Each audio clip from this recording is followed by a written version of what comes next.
For joining us, I'm Karina Garcia. Don Brubaker has the night off. Blake Downs could spend the next 3 decades in prison for the shooting death of 19-year-old Cohen Burm in April of 2022. 25 News Now reporter Ray Mosley is following the trial and has an update. Ray? Today, a Calhoun County jury sentenced Blake Downs to 30 years in prison for the shooting death of Cohen Burm. Jury selection began Monday. A jury found Downs guilty on Tuesday after deliberating for 3 hours. Blake Downs shot and killed 19-year-old Cohen Burm at Downs' home on Holloman Road in Port Lavaca on April 9, 2022. The shooting happened in an outbuilding or garage area. One family member was asleep in the home at the time of the fatal shooting. Blake Downs will become eligible for parole after serving 15 years of his 30-year sentence. Karina? Ray, thank you. A family rescued from the rising floodwaters of Tropical Storm Debby shore north of Charleston. French Creek Quarter in Berkeley County, South Carolina reached a major flood stage Tuesday evening, rising about a foot within 6 hours. Berkeley County Emergency Operations say they responded to a call of people stranded by that rising creek. A swift water crew was dispatched and rescued those individuals. The sheriff's office says rescuers will continue to monitor the area. And with that, let's take a look at your forecast with First Warn Storm Team Chief Meteorologist Mac Bettis. Coming up, we'll be talking about Debby. Debbie's going to be a flooding issue all the way up the eastern seaboard, so it is not over with just yet. In fact, it's really just a tropical storm, 40-mile-an-hour winds, but it's a deluge out there. For us, well, the dome is back, and that's going to give us some really hot weather. You probably noticed it today. It'll be near 100 degrees for the next 4 or 5 days. We'll have more on that coming up in just a few minutes. Stay tuned. Karina, back to you. Mac, thank you. A quick reminder, the Victoria ISD Superintendent Search Community Survey is now open to the public. We have that link at crossroadstoday.com. The Victoria ISD is also inviting community members to take part in public meetings to help select a new superintendent. One more meeting takes place Monday, August 19th at Mission Valley Elementary. A Good Samaritan being hailed as a hero after saving a 15-year-old girl who was being sexually assaulted. It's dramatic video of David jumping out of his apartment into action after he said he heard a young girl yelling for help. I looked out the window and I saw a man beating up a woman on the ground, and he was trying to take her clothes off. David tells me he didn't think twice to go and get his gun. I ran upstairs, I grabbed my pistol, and then I came outside and I asked what's going on. And the girl screamed, "I'm 15, help me." So I pointed my gun at him. We've paused the surveillance video to prevent from showing the 15-year-old victim, but you can hear and see when David confronts the suspect. David said he had the young girl by the hair. Took his hands off her right away, and he went chasing after her, so I went chasing after him, and she got away. She went to someone she knew apartment. One neighbor tells us what she saw from her window. At first I was scared because I literally thought she was about to get raped. I think if he didn't come out, she probably would have got raped or something. Harris County Sheriff investigators shared this picture of the suspect. They tell us the 15-year-old girl was on the bus with him.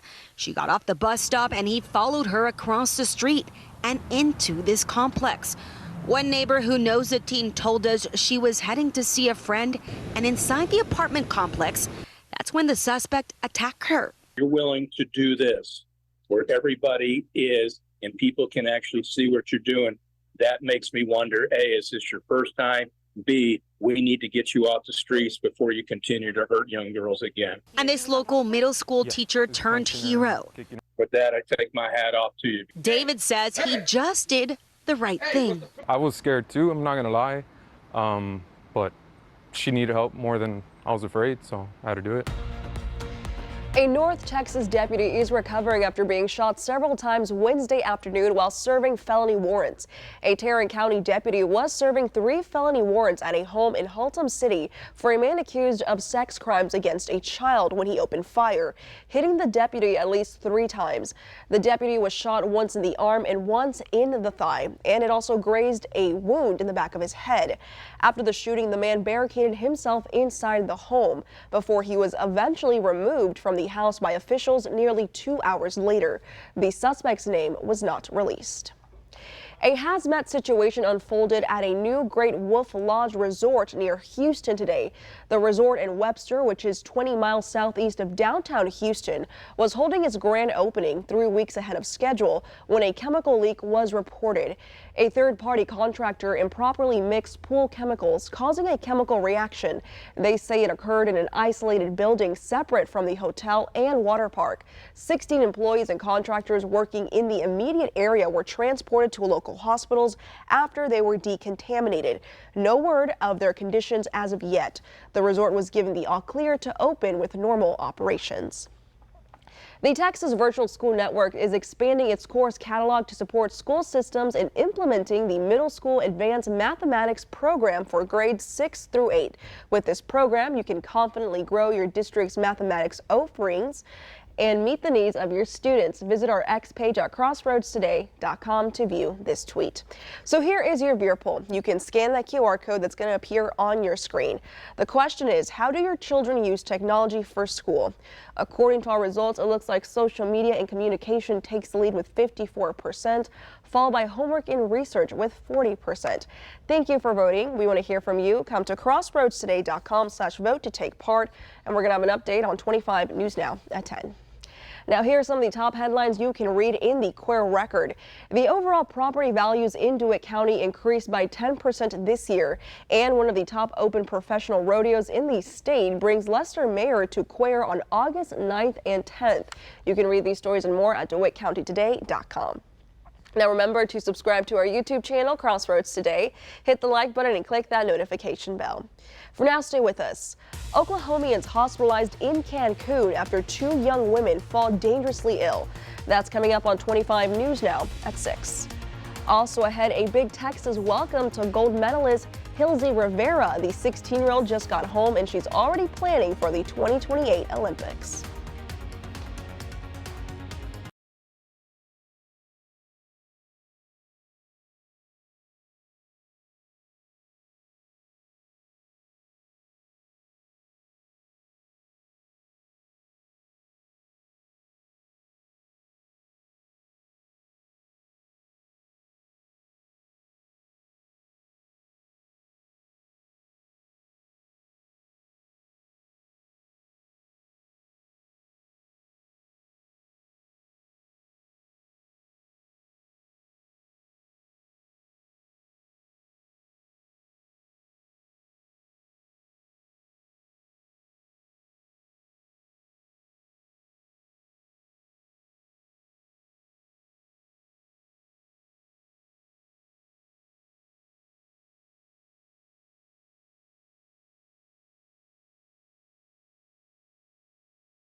A 5.3 magnitude earthquake rattled Southern California on Tuesday. It happened shortly after 9 p.m. southwest of Lamont, California, which borders Bakersfield. The Los Angeles Fire Department deployed its helicopter shortly after the quake to survey the region for any potential damages. More than 2,000 earthquakes followed with magnitudes between 2.5 and 4.5. Now, a trip to Cancun, Mexico turns dangerous after 2 college students got sick. They are now recovering in Dallas and are hoping for answers. And the last thing they remember was they had asked for a glass of water. A beach vacation in Mexico took a turn for the worst for a group of young couples. Their heads went down. They slumped over on the bar. Two girls in their early 20s, Zara and Kaylee, suddenly got sick. Zara started having some jerking movements. The family says Zara was rushed to the hospital Friday night after doctors thought she was having a seizure. But after days of treatment and no improvements, her body is just so overloaded. Her organs, everything, it was going to take a while for her liver and everything to just detox this out of her body. The family says the United States Embassy advised them to get back to the U.S. as soon as they could for more care. Zara was metaflighted to a hospital in Dallas, where family and friends say they're hoping they can get some answers. We don't have a toxicology report from Mexico. They said they ran one. We don't have it. Now doctors have run multiple tests. We have all come to the realization that we probably aren't going to get any answers.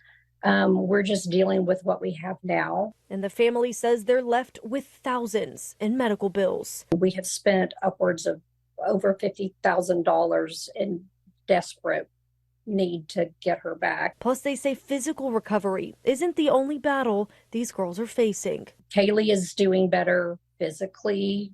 Emotionally, she's not. When it happens to you, it's the scariest thing ever. Elise Jones, KOCO 5 News. Zara is still in the hospital, but they have set up a GoFundMe for anyone who wishes to help. Here are some of the top headlines you can read in the Port Lavaca Wave. The season ends for the sand crabs, and law enforcement make 14 weekly arrests. You can read these stories and more at theportlavacawave.com. Gold medalist gymnast Hazley Rivera got a huge welcome home Tuesday in North Texas. It was a welcome home fit for a gold medal Olympian. She was the youngest on Team USA, making the team at just 16 years old and bringing home gold for her efforts. And while she's a gymnast, she's also your average 16-year-old looking forward to the simple pleasures in life. But Rivera says she already has her eyes set on Los Angeles for the 2028 Olympics. Congratulations to her as well. Well, good afternoon, everyone. Yeah, it's sunny, it's warm. It was 99 degrees today. So yeah, we'll be in the hundreds and by tomorrow as the big heat wave takes over. Right now, the temperature's still at 98 degrees, feels like 107. And as I mentioned, we have to correct that. It was at 99 what occurred today, and that compares to 96, which is our average high for this time of year. Shall we say we're going to have to get used to it? We'll talk about that and take a look at what Debbie's doing coming up in a moment.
Well, good afternoon, everybody. As you can see, there's hardly anything going on in Texas. Not a cloud, just the hot weather. And you think it's bad for us, but it's worse for the rest of the state. Let's see, Corpus Christi came in with a new record today of 101. We were 99, as I mentioned, and Laredo was at 104. So many areas out there are in the low 100s, and it's a far cry from last year when we had, hundreds for several days, but this is going to be the hottest time of the season. It's just arrived, and you can see how high pressure is on top of us, keeping us away from any kind of cloud cover or rainfall. We're not going to have to worry about that for some time, maybe about 7 days. Well, let's go see what Debbie is doing. Debbie is located at 32.5 north, 79.1 west, basically just along the coast right there.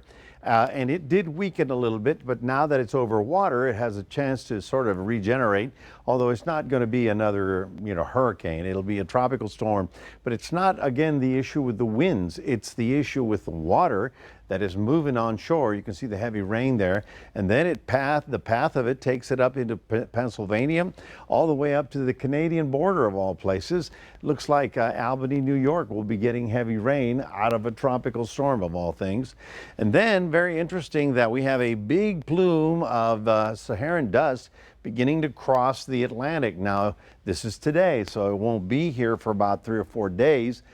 Maybe less, I'm going to say by Sunday, and that's going to add to our heat because it's going to limit us from any kind of tropical activity. Whatever was out here in the Gulf that looked like it might organize is not going to organize, so we're kind of out of the tropical storm business for about 7 days, which is very interesting because here we are, August, September, November, and we said there would be 23 tropical storms. May not get to that many. So here's the rainfall forecast for all the East Coast. So the Carolinas are under the gun tonight. By tomorrow, it'll be in Pennsylvania, moving the heavy rain all the way up. For us here in Texas, we're just so far away from all that because the dome is so dramatically large. Usually, this is a pocket of hot weather, but this is enormous in size, and it's going to keep all that tropical stuff away from us. The dome will actually expand out into the southeastern United States in the next couple of days, and then the heat wave will begin in Georgia after all that rain. Can you imagine the humidity? All the way into our area. So we're definitely going to be dealing with heat wave kind of temperatures. Now, tomorrow, let me do this. This is first your day planner. Sunny skies in Port Lavaca all day long, 95 your high, 98 in Cuero with sunny skies all day long, very light winds included. And of course, if you got a breeze, you're doing better if you're outdoors in the sun, but no breeze, that's a very bad recipe right there. Tomorrow's heat index should top out at about 109. So that's about the point where everybody has to just take it easy during the middle part of the day. And we're still expecting some triple digits before we get to the weekend and probably right into the weekend. Make sure you check in the back seat of the car. You don't want to leave anybody back there. That's your 7-day forecast, reminding everybody we do have a QR code. If you scan that, you can put Crossroads Today on your phone. And we'll toss it over to Karina. Thank you, Mac. And now here's Max with your sports. Thanks, Karina. The Refugio Bobcats are our 2A team headliner for tonight for 25 News Now. Highlight the team and the preseason ranking coming up here in sports.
we covered one Class 2A Division I team in the Ganado Indians, but now we turn our attention over to the West for the preseason #2 team in the Refugio Bobcats. Refugio last season, they went 12-2 overall and 6-0 in district play. Some of the notable wins last season were against one of the teams we covered, like I just said, in Ganado. And then another one in the playoffs. They got there, but they didn't want to get more expectations, right? They have another great season, hopefully under Jason Herring, the head coach. And some big-time players for the Bobcats last season.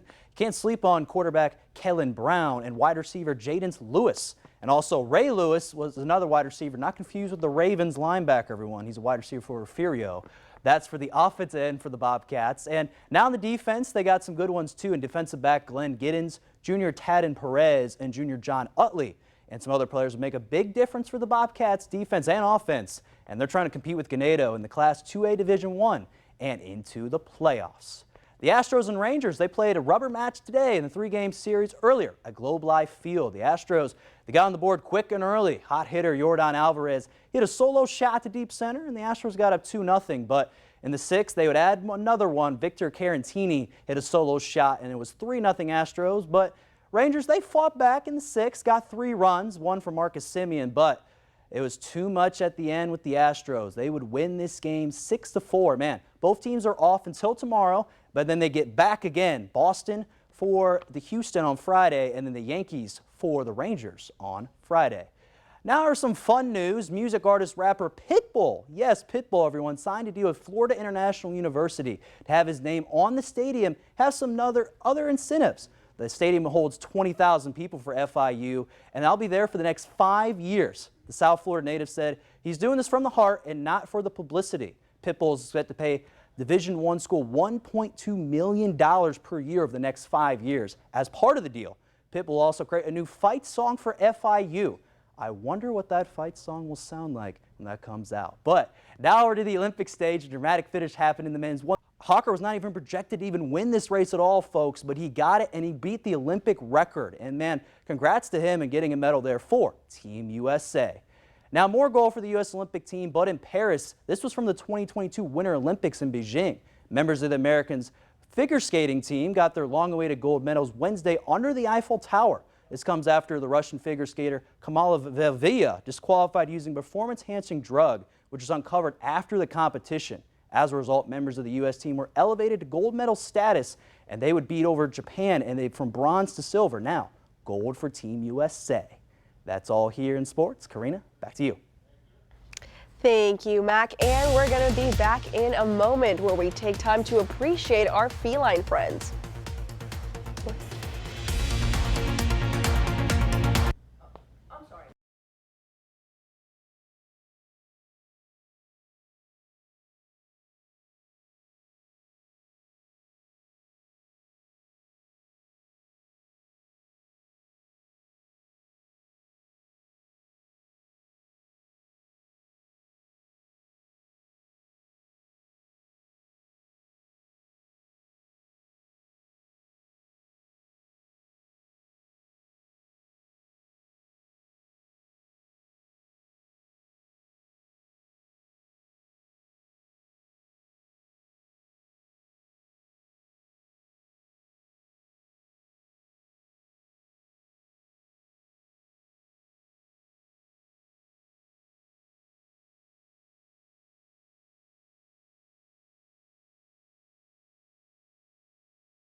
Cats get their moment in the sun with International Cat Day Thursday tomorrow. Our feline friends, as well as pets in general, have been shown to lower stress in people and provide comfort. There's an estimated global population of 600 million cats in the U.S. More than 46 million households actually own a cat. How will your cat celebrate this International Day? It's likely a nap will be involved, but you can take part by posting your favorite pics using the hashtag International Cat Day. Now, Max, you have two cats. I do, yeah, Roxy and George. So Roxy tomorrow, and George. it is their day, so I hope you guys have a fun day. My sister better take care of them overall at the household. Are they I'd like to very see them. active, or they're always napping? Oh, no, they are very active Oh, for there you sure. go. Very, very They're like active. two birds of a feather together. Exactly. That's really cute. I have a cat. His name is Drax the Destroyer. I talk about him often. Jackson the Destroyer. No, Drax the Drax Destroyer. the Destroyer. Yeah. Whoa. He doesn't destroy anything. He's the nicest little dude ever. It's a big name for a little cat. Yeah. Oh, we should get the vet. When they say Drax the Destroyer up to the front, they expect like a big pit bull, and it's just me and little Drax. It's a good time. Amazing. Well, folks, we're looking. Oh, I'm sorry. It's your turn. Yes, a quick reminder that National Purple Heart Day, that's starting right now at 6:30. It's going to be at the Field of Honor. So go out there and celebrate tonight? our American heroes, yes, that were wounded in action in this Purple Heart ceremony. Take a hat, because yes, it's still hot out there. It's 98 degrees still. After topping out at 99, we're looking at 99 to 101 for the next 4 or 5 days. So yeah, it's a summer heat wave, and it's here for sure. Alrighty, well, thank you, Mac, and thank you, Max, and thank you for joining us. We hope to see you back here tonight for 25 News Now at 10.